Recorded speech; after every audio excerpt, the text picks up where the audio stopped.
Le prix du billet d'avion a changé, pendant que je tapais le numéro de la carte. Bien sûr que oui, ai-je dit. Émilie s'est penchée par-dessus mon épaule, une main posée sur ma chaise, et l'autre tenant un verre de vin. À quel point? 86 $ chacun. La compagnie aérienne a senti notre bonheur. Elle a ri, et m'a embrassé la tempe. Nous étions à l'îlot de la cuisine, essayant de réserver une semaine à Sedona pour notre 10e anniversaire, avant que le complexe n'annule ma réservation. Émilie avait choisi les sentiers de randonnée, et j'avais trouvé l'hôtel. Notre plus grande dispute avait été de savoir si louer une Jeep nous rendait aventureux, ou simplement des gens d'âge mûr. J'ai rafraîchi la page. Un code de vérification a été envoyé sur le téléphone, qui était lié à notre compte de voyage. Ton téléphone, ai-je dit. Le mien charge dans le garage. Son téléphone était posé à côté de son verre. Elle l'a pris avant que je ne puisse le faire, l'a détourné de moi, et a entré 6 chiffres. Je l'ai remarqué, car elle utilisait le même code à 4 chiffres depuis des années, le mois et le jour de notre rencontre. Nouveau code d'accès, politique de l'entreprise. Elle m'a lu le numéro de vérification, mais a gardé le téléphone. Ça a imposé une mise à jour de sécurité. 6 chiffres, pas de déverrouillage facial, verrouillage automatique toutes les 30 secondes. Ils agissent comme si nous transportions des codes de lancement nucléaire. Émilie était directrice de la stratégie client, dans un cabinet de conseil en santé. Son projet actuel impliquait la fusion d'un hôpital, des plans de recrutement confidentiels, et des cadres très nerveux. L'explication tenait la route. Alors n'utilise pas notre anniversaire comme code. Je ne l'ai pas fait. Bien. Évolution personnelle. Elle a souri, a pris l'ordinateur portable, et a sélectionné la Jeep. 10 minutes plus tard, le voyage vers les Red Rock était réservé.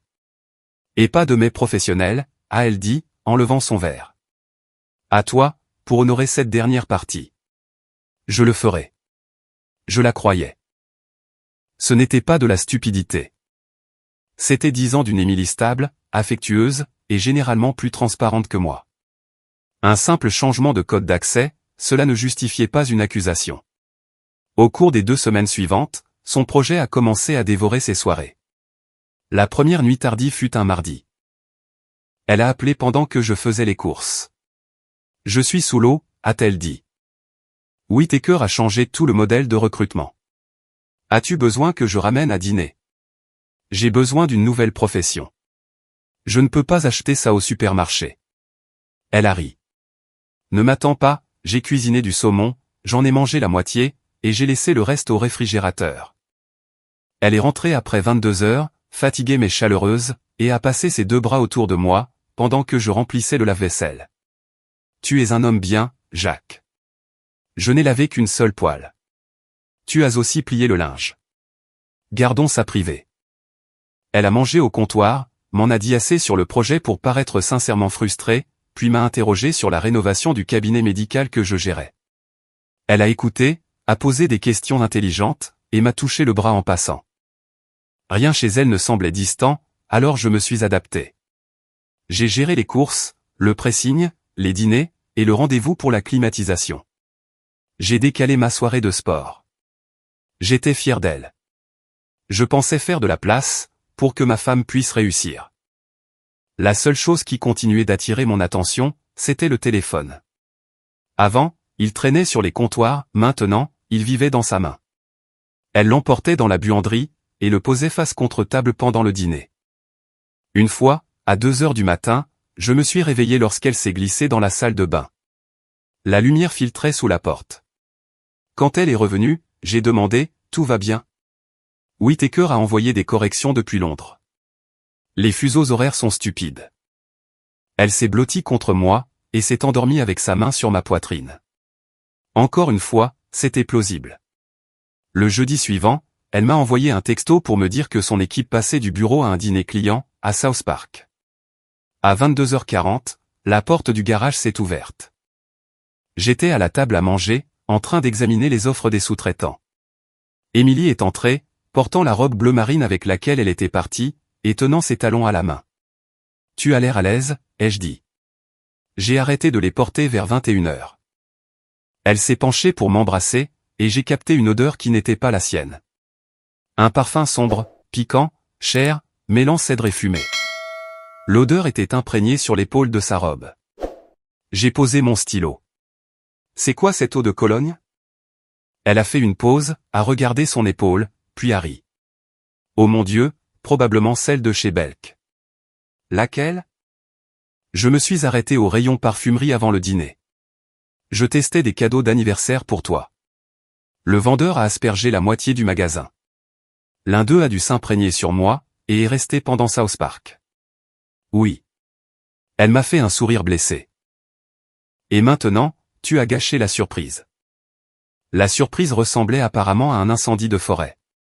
Elle a frotté son poignet sous mon nez. Son parfum était là, faible, sous l'odeur inconnue. C'est pour ça que je ne peux pas faire de belles choses pour toi. Tu as survécu à pire. Elle m'a embrassé de nouveau, plus lentement, et m'a demandé si je voulais du thé. Son aisance a rendu ma question presque ridicule. Pourtant, le lendemain matin, en attendant un ascenseur, j'ai vérifié les horaires du magasin. Belk avait fermé à 20h. Émilie avait dit que le dîner commençait à 19h, et qu'elle s'était arrêtée au comptoir juste avant. Le timing pouvait coller. Mais cela signifiait aussi que l'eau de Cologne était restée forte sur sa robe, pendant près de 4 heures. Ce n'était pas une preuve, juste un détail qui refusait de s'emboîter correctement.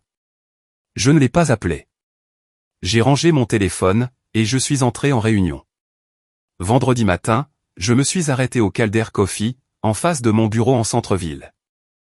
J'avais 40 minutes devant moi, avant de rencontrer un électricien, qui avait déjà menti 2 fois sur les délais de livraison du matériel.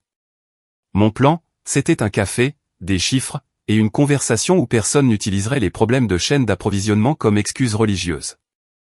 Je venais d'ouvrir le rapport des coûts, quand une femme s'est arrêtée près de moi.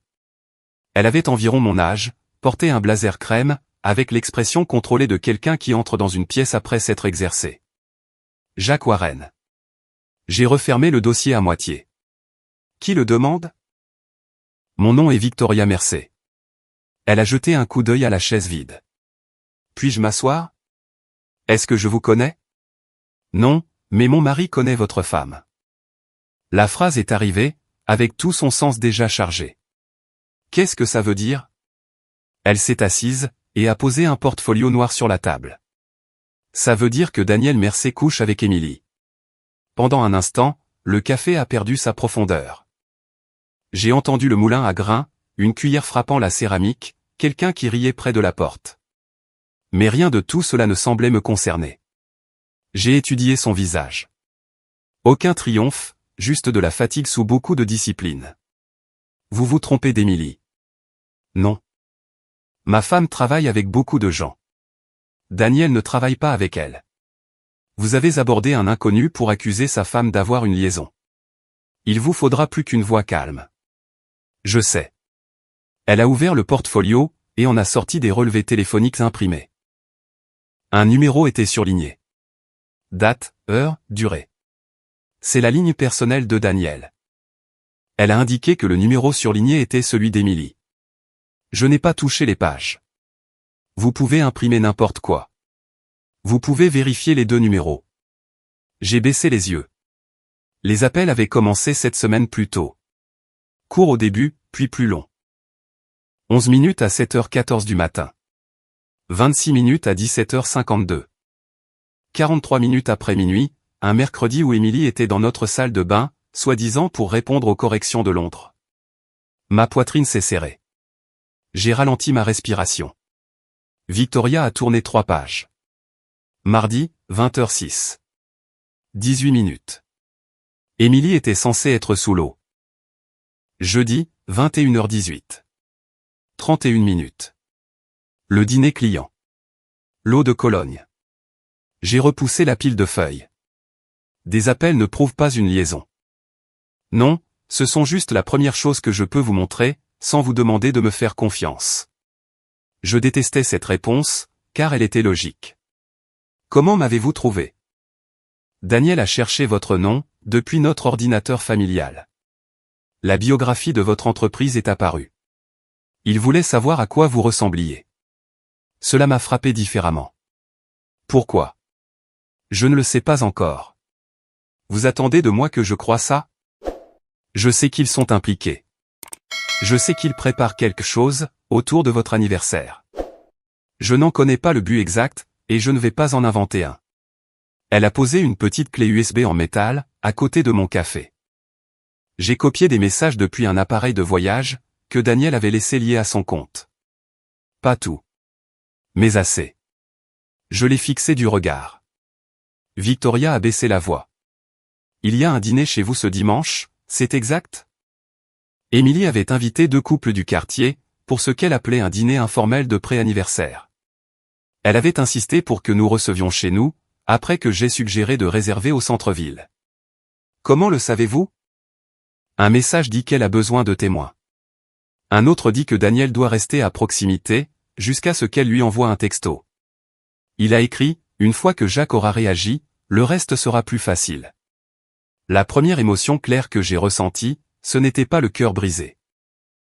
C'était de la colère. Froide et utile. Émilie savait que je détestais être coincé en public. Elle savait aussi que je me défendrais, si on me poussait à bout. Si elle voulait une réaction devant des témoins, elle savait exactement sur quel bouton appuyer, et comment avoir l'air innocente tout en le faisant. J'ai pris la clé USB, mais je ne l'ai pas branchée sur mon ordinateur portable. Que voulez-vous? Victoria a posé une carte de visite. Son numéro personnel était écrit à la main, au dos. Obtenir les faits, avant qu'ils ne sachent que nous cherchons. Ensuite, je veux leur donner une leçon, qu'ils ne pourront pas réécrire. Je ne suis pas intéressé par la vengeance. Moi non plus. Le lundi, j'ai glissé les relevés dans mon dossier, j'ai mis la clé USB dans ma veste, et j'ai mémorisé son numéro, avant de mettre la carte dans ma poche. Le dîner de dimanche n'allait pas se dérouler selon les termes d'Émilie. J'allais vérifier les fichiers, conserver des copies à l'extérieur de la maison, et ne rien dire jusqu'à ce que je comprenne la réaction qu'ils avaient préparée pour moi. Victoria s'est levée. Travaillons-nous ensemble, pour le moment? J'ai répondu, oui, mais ils ne doivent pas le savoir. Le premier fichier sur la clé USB était nommé dimanche. Je l'ai ouvert sur un vieil ordinateur portable, dans une salle de conférence à mon bureau. J'ai copié la clé 2 fois, et j'ai verrouillé l'une des copies avec nos contrats originaux. Ensuite, j'ai lu. Victoria n'avait pas exagéré. Émilie et Daniel se voyaient depuis près de 2 mois. Les déjeuners étaient devenus des verres. Les verres étaient devenus des chambres d'hôtel. Les messages devenaient intimes progressivement, ce qui, d'une certaine manière, rendait la chose encore pire. Il n'y avait aucune erreur due à l'ivresse à blâmer. Ils avaient construit cela avec soin. Une photo montrait le saumon que j'avais laissé pour Émilie, après une soirée tardive. Émilie, il pense que me nourrir compte comme des préliminaires. Daniel, laisse-le continuer à essayer. J'ai retiré ma main de la souris, jusqu'à ce que je puisse à nouveau lui faire confiance. Les messages du dimanche étaient plus froids. Émilie, Marc et Lorraine doivent rester jusqu'au dessert. Daniel, es-tu sûr qu'il va réagir? Émilie, je vais aborder le sujet du téléphone, et le faire passer pour jaloux. Jacques déteste être embarrassé en public. Daniel, je resterai dans les parages. Émilie, n'entre pas, à moins que je ne t'envoie un texto. J'ai besoin de témoins, pas d'une bagarre de bar. La liaison n'était qu'une partie du plan. Elle voulait faire une scène dans notre maison, avec des amis positionnés pour se souvenir de ma réaction. Émilie savait que je ne criais pas. Elle savait aussi comment me piquer, jusqu'à ce que ma voix se durcisse, pour ensuite faire semblant d'être effrayée par le ton qu'elle s'était efforcée de produire. J'ai imprimé l'échange, et je l'ai ajouté à la copie verrouillée. Ensuite, j'ai appelé Marc et Lorraine séparément, et j'ai annulé le dîner, en prétextant une inspection d'urgence sur le projet de la clinique. Le problème sur le chantier était réel, ils n'avaient simplement pas besoin de moi un dimanche. Émilie a répondu par texto, « Tu travailles trop dur. Nous nous ferons notre propre soirée. » Elle avait perdu ses témoins, et ne savait pas pourquoi. Ce soir-là, je suis rentré à la maison avec des plats à emporter, et j'ai répondu à ses questions sur la clinique. Je lui ai donné des faits, pas des opinions. Quand elle m'a touché le cou, je me suis éloigné pour déballer la nourriture. J'ai besoin d'une douche. Tu sens très bon. Non. J'ai verrouillé la porte de la salle de bain, pour la première fois de notre mariage. Le lendemain matin, j'ai appelé Victoria. Je l'ai lu. Tout. C'est assez. Nous nous sommes rencontrés l'après-midi même, au parc de McAlpin Creek. Le bruit de la circulation sur Monroe Road couvrait nos voix, et le sentier était vide, à l'exception de coureurs qui ne s'intéressaient pas à nous. J'ai parlé à une avocate, a-t-elle dit. Les captures d'écran démarrent une affaire, mais elles ne la terminent pas toujours. Qu'a-t-elle recommandé? Un enquêteur agréé, une surveillance légale, des dates, des lieux, des photographies. Ensuite, nous déposons les papiers en même temps, et nous les faisons assigner ensemble, si l'occasion se présente. C'est le plan radical. Ma première version impliquait les clubs de golf de Daniel, et une déchiqueteuse à bois. Je préfère l'avocate. L'avocate aussi. Je lui ai parlé des messages de dimanche. Elle s'est arrêtée près d'une barrière en bois. Il construisait une histoire sur vous. Une petite histoire, suffisante pour la répéter plus tard. Daniel a cherché votre nom, Émilie a prévu des témoins. C'est de la coordination. Je sais. Le dire à voix haute rendait la décision simple. J'en suis, ai-je dit. Nous embauchons l'enquêteur. Nous préservons ce qui compte. Nous déposons les papiers, quand les avocats nous diront que nous pouvons le faire. Pouvez-vous continuer à vivre avec elle, pour un temps limité? Cela l'empêchera de changer de tactique, avant que nous n'ayons des preuves irréfutables. Victoria m'a observé. Cela semblait répété. Ça l'était. 2 jours plus tard, nous avons rencontré Paul Reed, dans un bureau banal près de Matthews. Il a posé des questions sur les véhicules, les emplois du temps, et les comptes partagés. Ensuite, il a fixé les règles. Pas de traceur, pas de mot de passe, aucune intrusion sur une propriété privée. J'observe depuis des lieux légaux. Si je ne peux pas le documenter légalement, je ne le documente pas, bien, ai-je dit. Nous avons divisé les honoraires initiaux, par des paiements séparés. J'ai déplacé des copies de mon passeport, de mes déclarations de revenus, de mes dossiers d'assurance, et de mes documents de propriété, dans un coffre-fort à mon nom. J'ai changé le mot de passe de mon email personnel, et j'ai arrêté de discuter de mes primes ou des détails de voyage à la maison. Je n'ai pas vidé les comptes, ni caché d'argent. Des étapes pratiques, des étapes réversibles. Émilie a remarqué mon silence. Le samedi, elle m'a envoyé acheter du vin. À mon retour, la table était mise avec des bougies, nos belles assiettes, et des serviettes en lin que nous avions utilisées 2 fois en 10 ans. Elle portait une robe noire que j'aimais. Mon disque préféré jouait. Pendant une seconde, l'habitude a presque gagné. Puis, j'ai vu son téléphone, caché sous la serviette, à côté de son assiette. Qu'est-ce que c'est, ai-je demandé. Notre dîner annulé, en mieux. Pas de public, pas de discussion sur le travail, juste nous. Elle a levé son verre. À l'homme qui empêche ma vie de s'effondrer. Pendant le dîner, elle a demandé pourquoi j'avais été distant. Longue semaine. Tu as déjà eu de longues semaines. Le problème de la clinique m'a coûté du sommeil. Elle a tendu la main à travers la table. Tu sais que tu es mon seul vrai soutien, n'est-ce pas? J'ai regardé sa main posée sur la mienne. J'avais vu cette même main, reposant sur l'épaule nue de Daniel. Son seul soutien. La seule personne en qui elle avait totalement confiance.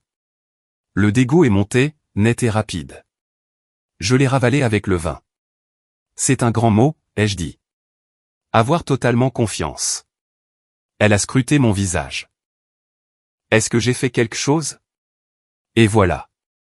Pas de la culpabilité. Une vérification du système. J'ai retourné ma main, et j'ai pressé la sienne une fois.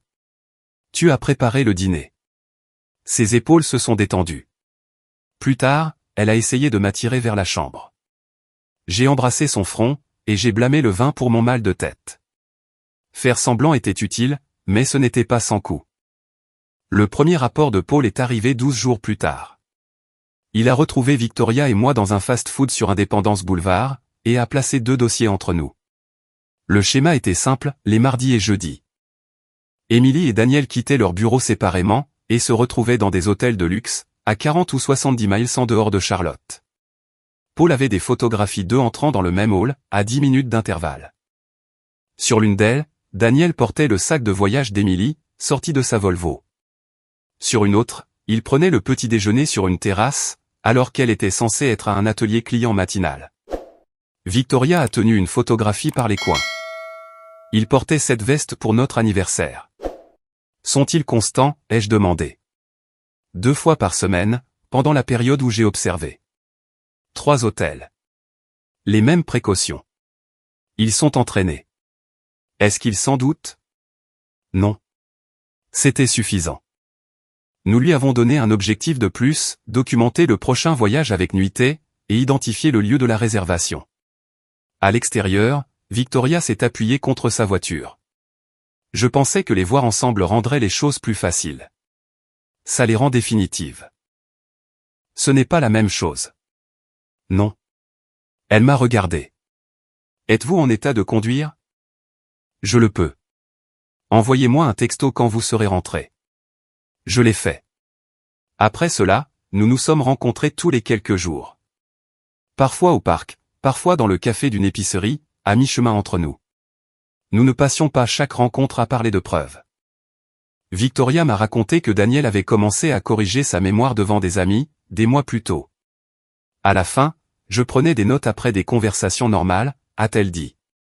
Émilie n'arrête pas de me dire que je suis stable. Ça a l'air plus gentil. C'était un inventaire. Elle mesurait ce sur quoi elle pouvait compter. Victoria a baissé les yeux vers son café. Je déteste que vous compreniez ça. Je déteste que vous le compreniez aussi. Nous nous empêchions mutuellement de faire des bêtises. Quand je voulais confronter Émilie, après un message qui me qualifiait de prévisible, Victoria disait, être prévisible est utile, encore pour 3 semaines. Quand Victoria voulait tout dire à l'associé de Daniel, je disais, ça protège votre colère, pas votre position. Le deuxième rapport est arrivé un lundi. Paul avait documenté un autre jeudi au Valentine Lodge, et le mardi suivant dans un complexe près du lac Lure. Il avait également inclus les frais de carburant, payés avec une carte à mon nom. J'ai reconnu la Volvo argentée, avant de reconnaître Émilie.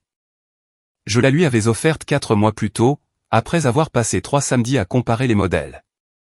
Paul a fait glisser un message préservé, dont l'horodatage correspondait au voyage au lac Lure.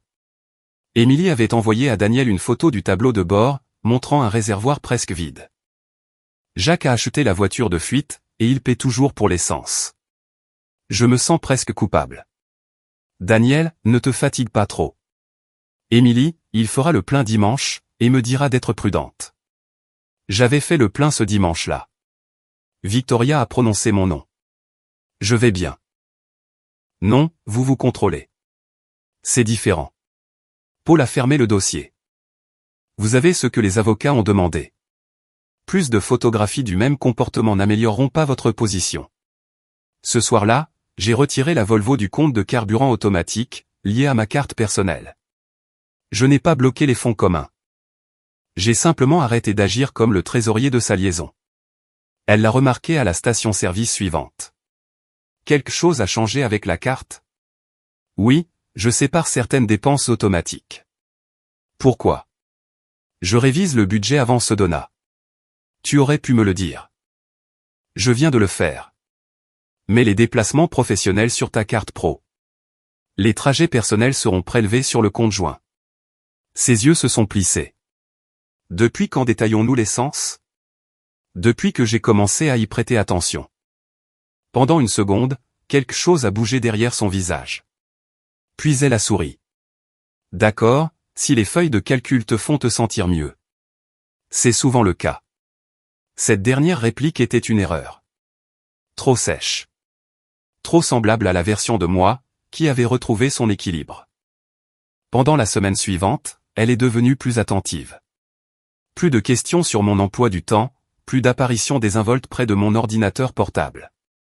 Une fois, elle a demandé si Marc avait dit quelque chose d'étrange, à propos du dîner annulé. Non, ai-je dit. Pourquoi l'aurait-il fait? Pour rien. Elle soupçonnait un mouvement, pas une connaissance réelle des faits. Victoria et moi avons cessé de nous rencontrer régulièrement. Paul communiquait par l'intermédiaire de nos avocats. J'ai passé 2 nuits près du projet de la clinique, sous la véritable excuse qu'une fermeture d'hôpital nécessitait ma présence avant l'aube. La distance m'a permis de dormir, et a empêché Émilie d'étudier mon visage.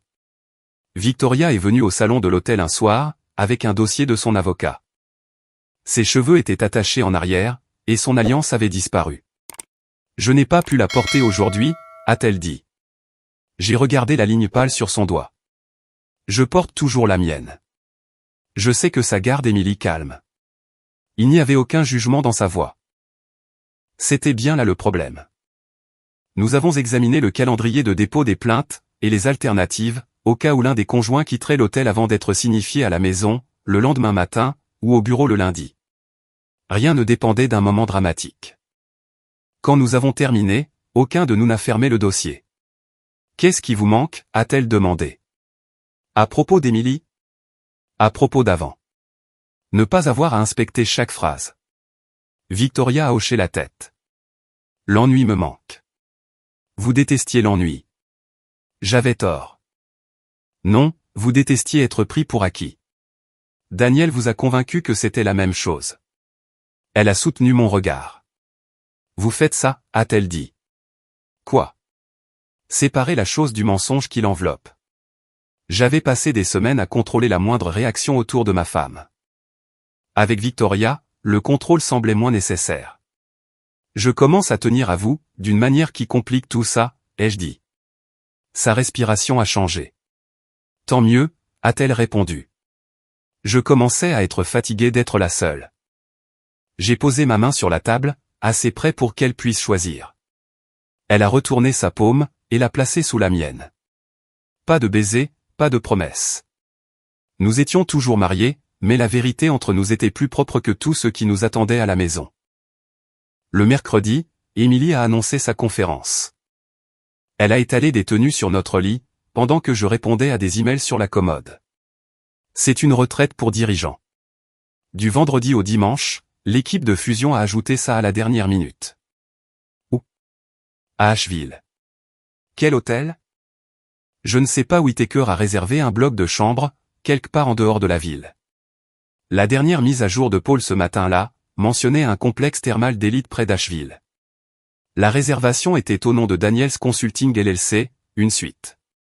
Du vendredi au dimanche. Émilie a brandi 2 robes. Bleu ou vert ?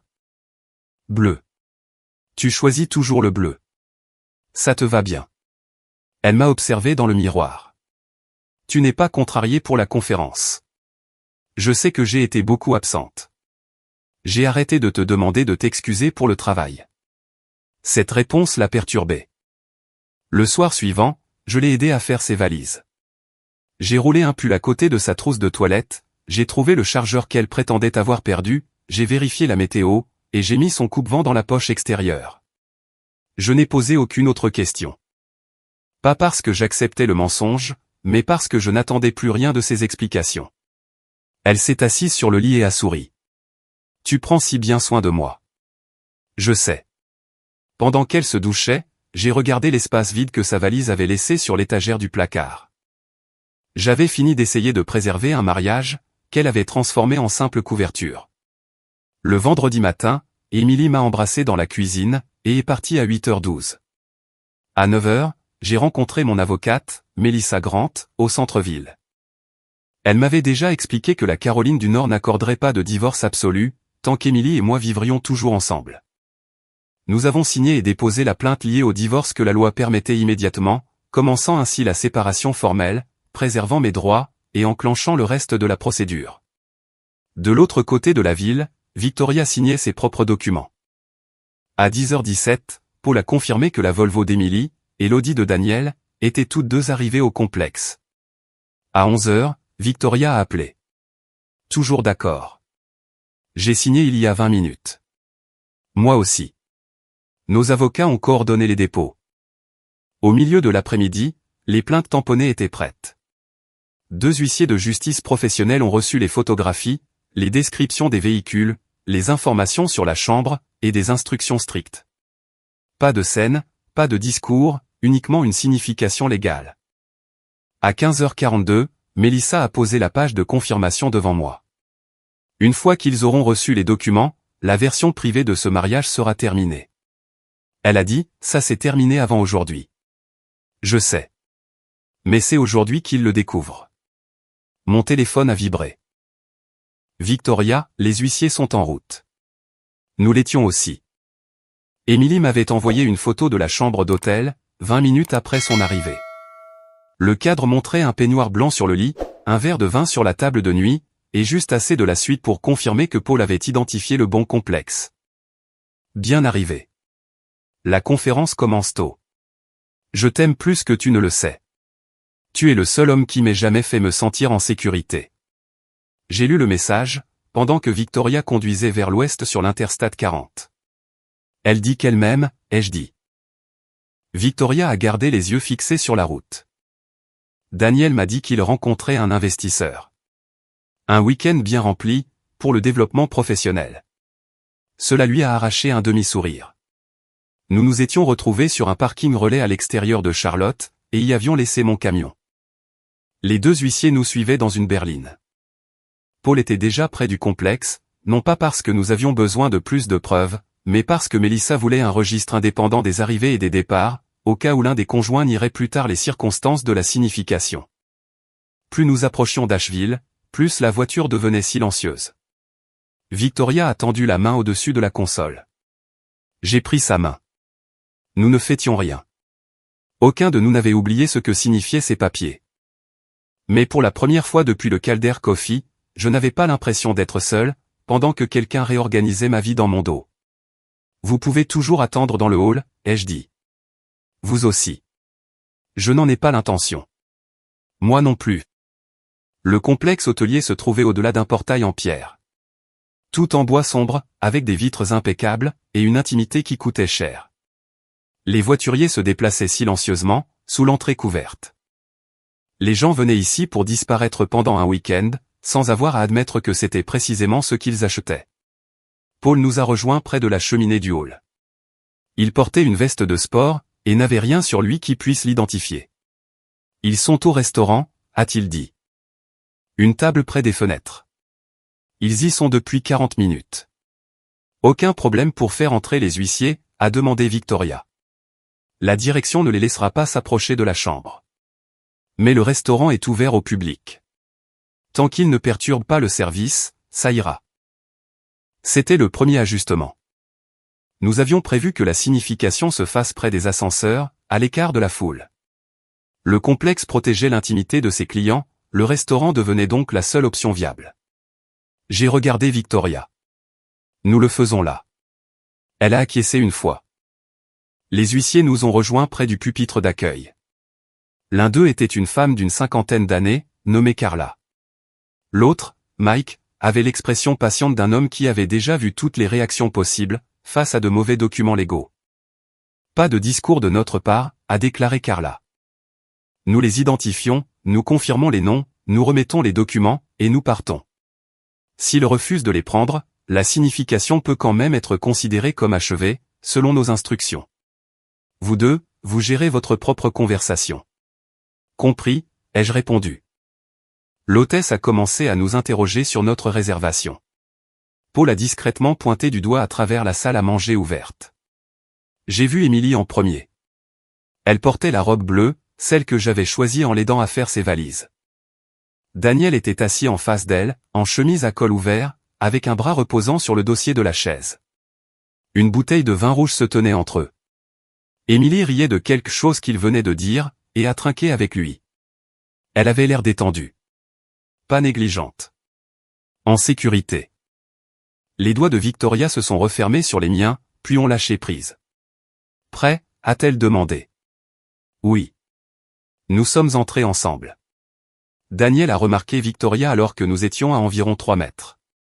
Son visage s'est vidé de toute expression. Émilie a suivi son regard, s'est retournée, et s'est figée avec son vin à mi-chemin de sa bouche. Pendant une seconde, personne n'a bougé. Puis, Carla s'est avancée. Émilie Warren. Émilie a posé son verre trop vite. Le vin a giclé par-dessus le bord. Qu'est-ce que c'est que ça? Êtes-vous Émilie Warren? Émilie m'a regardé. Jacques. Carla a répété la question. Oui, mais... Carla a posé le dossier devant elle. Vous avez été assigné. Mike a fait de même avec Daniel. Daniel merci. Daniel n'a pas répondu. Mike a posé le dossier à côté de son assiette. Monsieur Mercé, vous avez été assigné. La salle à manger n'est pas devenue silencieuse. Ça n'arrive que dans les films. Les fourchettes continuaient de toucher les assiettes. Un serveur a continué à verser de l'eau à la table voisine, mais les personnes les plus proches de nous ont arrêté de faire semblant de ne pas regarder. Émilie a fixé le dossier, puis Victoria, puis à nouveau moi. Tu m'as suivi? Non. C'est de la folie. Elle s'est levée, faisant tomber sa serviette par terre. Jacques, c'est une conférence de travail. J'ai regardé Daniel. Il a baissé les yeux vers les papiers. Émilie a contourné la table, et a tendu la main vers mon bras. J'ai reculé avant qu'elle ne me touche. Ne fais pas ça. Sa main est restée suspendue en l'air. Je t'en prie, a-t-elle dit, il faut qu'on parle en privé. Nous n'allons nulle part en privé. Tu ne comprends pas de quoi ça a l'air. Je comprends les hôtels du mardi et du jeudi. Je comprends le lac Lure. Je comprends les appels après minuit. Je comprends pourquoi tu voulais que Marc et Lorraine soient chez nous. Toute couleur a quitté son visage. Daniel a levé brusquement les yeux. C'était la première fois qu'il semblait avoir peur. Émilie a secoué la tête. Il m'a poursuivi. La bouche de Daniel s'est pincée, mais il n'a rien dit. Ça a échappé à tout contrôle, a-t-elle continué. J'allais y mettre fin. Ce week-end, c'était pour le lui annoncer. Daniel a finalement pris la parole. Émilie. Elle s'est retournée contre lui. Quoi? Tu avais dit que ça resterait contenu. Victoria a laissé échapper un court souffle, qui ressemblait presque à un rire. Émilie s'est tournée vers moi. Jacques, je me sentais seul. Tu travaillais tout le temps. Tout est devenu une question d'emploi du temps et de projet. Et? Non. Le mot l'a arrêté. Tu n'as pas le droit d'utiliser mon travail comme excuse, après que j'ai pris en charge toute la maison, pour que tu puisses le retrouver. Tu n'as pas le droit d'appeler ta planification de la solitude. Ses yeux se sont remplis de larmes. J'avais déjà vu ses larmes. Avant, elle m'attirait vers elle, avant même que je n'ai décidé si elle avait raison ou non. 10 ans, a-t-elle chuchoté. Tu jettes 10 ans, sans même m'écouter. Je t'ai écouté, quand tu pensais que je ne pouvais pas le faire. Elle a essayé à nouveau de prendre ma main. Je l'ai gardée le long de mon corps. Tu ne rentreras pas à la maison ce soir, ai-je dit. Ton avocat peut organiser un accès pour tes affaires personnelles. Toute communication passera par Melissa Grant. C'est chez moi. C'était aussi l'endroit où tu as prévu de me provoquer devant des témoins. Tu as renoncé au droit de traiter cet endroit comme ta propre scène de théâtre. Tu ne peux pas m'enfermer dehors. Je n'ai pas changé les serrures. Je te dis simplement de ne pas venir. Si tu forces les choses, nos avocats régleront ça au tribunal. Je ne le réglerai pas dans l'allée de la maison. Son expression a changé. La panique s'est durcie. C'est elle qui a fait ça, n'est-ce pas? Elle a pointé Victoria du doigt. Vous avez prévu ça tous les deux, parce que vous couchez ensemble. Daniel a regardé Victoria, soudainement intéressée par cette version. Victoria s'est rapprochée de la table. J'ai rencontré Jacques après avoir eu des preuves de votre liaison, a-t-elle dit. Vous l'avez cherché avant même que l'un de nous ne connaisse son nom. Cette chronologie est dans les dossiers. Puis, elle a regardé Daniel. Tu ne retourneras pas chez nous non plus. Tes vêtements et tes affaires de travail te seront remis par l'intermédiaire de notre conseiller juridique. Ne m'appelle pas. N'envoie personne parler en ton nom. Victoria, s'il te plaît. Non. Nous pouvons en parler comme des adultes. C'est ce que nous faisons. C'est pour ça que tu as des papiers officiels, au lieu de meubles cassés. Daniel a jeté un coup d'œil autour du restaurant, jaugeant la salle. Tu t'humilies. Le visage de Victoria est resté impassible. Tu as loué une suite avec la femme d'un autre homme, et on t'a signifié les papiers du divorce à côté de la carte des vins. Je suis très à l'aise avec mon rôle là-dedans. Mike a regardé vers la sortie. Son travail était terminé. Carla marchait déjà. J'ai soutenu le regard d'Émilie, une dernière seconde. J'en sais assez, ai-je dit. Le reste appartient aux avocats. Victoria et moi nous sommes retournés, et sommes partis ensemble. Derrière nous, Émilie a prononcé mon nom à 2 reprises. Je ne me suis pas arrêté. Nous avions atteint le hall, lorsque la voix de Daniel a résonné hors du restaurant.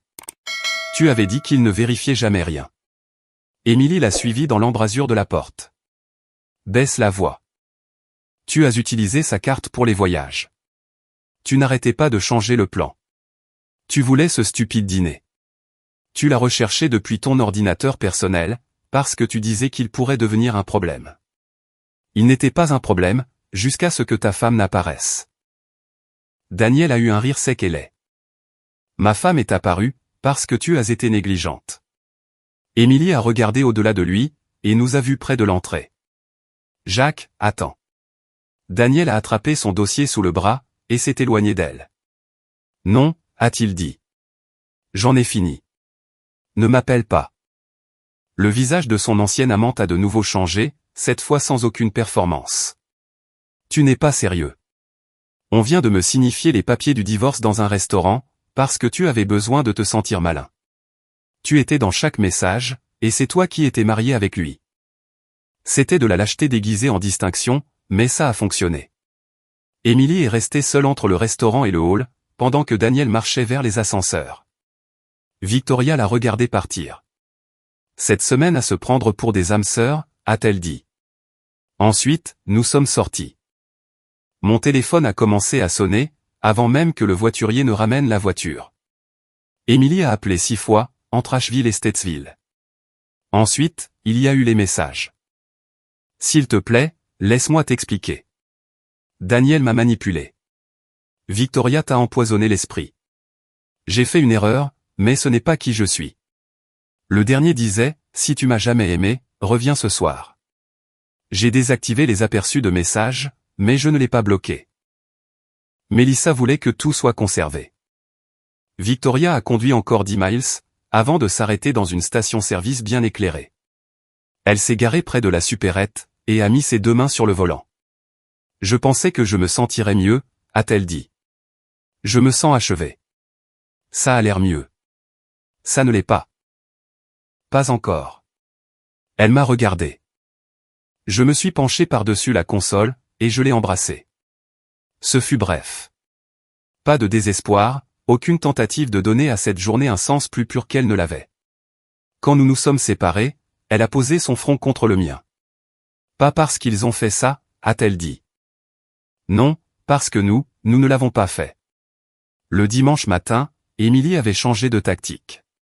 Elle a envoyé un long message à Marc et Lorraine, disant que j'étais devenu contrôlant, que je lui avais secrètement coupé l'accès à l'argent, et que j'entretenais une liaison avec Victoria. Elle prétendait que la réunion à l'hôtel était innocente, et que Daniel l'aidait à planifier une transition professionnelle. Marc m'a appelé avant le petit déjeuner. Je ne te demande pas de détails, a-t-il dit. Mais Émilie dit que tu lui as tendu une embuscade, avec une femme que tu fréquentes. J'ai rencontré Victoria, le matin après qu'Émilie a prévu de me provoquer, devant toi et Lorraine. Un silence. Comment ça, prévu? Je n'ai transféré que les messages préservés du dimanche, avec l'approbation de Mélissa. Rien d'intime, rien de superflu.